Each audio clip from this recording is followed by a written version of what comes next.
We are so fortunate in the community of Chatham-Kent to be able to have a place like Hospice that gives wraparound care to the people and to their families and to those who are grieving. Even if they didn't have their loved one die at hospice, they're still offered grief support in the community.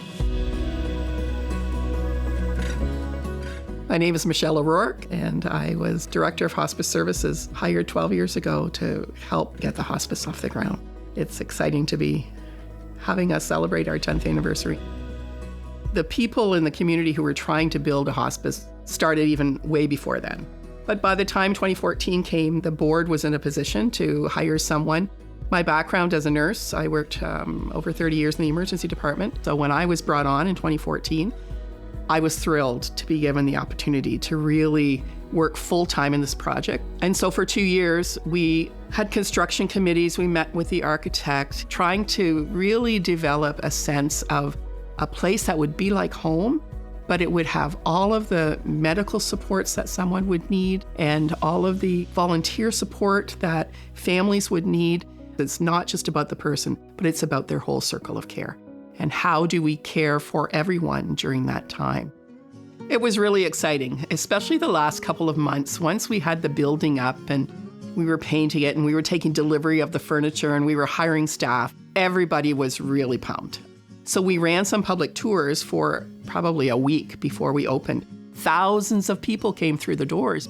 My own parents, who journeyed with me through this whole exciting time, they were really excited for me and for us, for the community. So they came on a tour.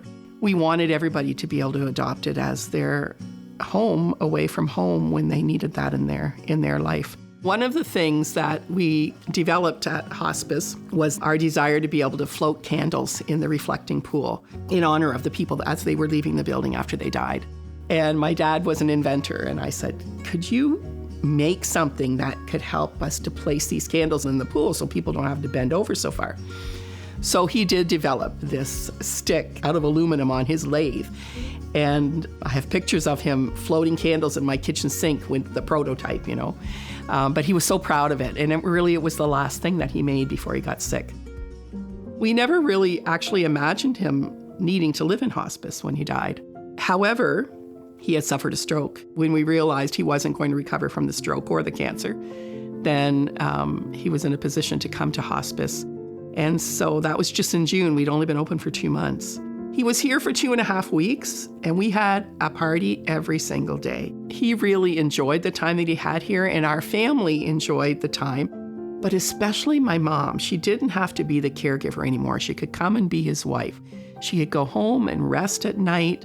She could be just fully present and fully engaged instead of worrying about his next dose of medication. My dad was able to spend a couple of weeks here. We had wonderful memories of that time. My mom had originally had some health troubles shortly after my dad died, but she was doing really well. She ended up having some heart and some breathing issues, and so we were able to bring her home from hospital, and she was at home for a couple of months.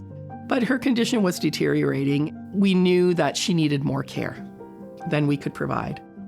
And so we put in an application to come to hospice. And I remember the day that they called us to say, we have a hospice bed for your mom.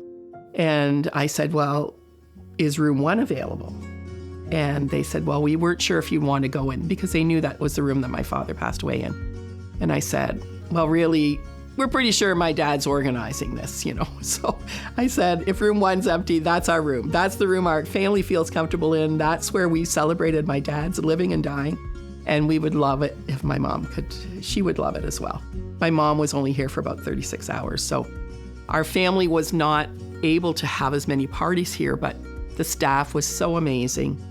And the nurse who was on knew my mom. She said, what was your mom's favorite song? And we said, Blue Spanish Eyes. That's what my mom and dad danced to all the time. So she found it on her phone and she played it while we walked out of the building.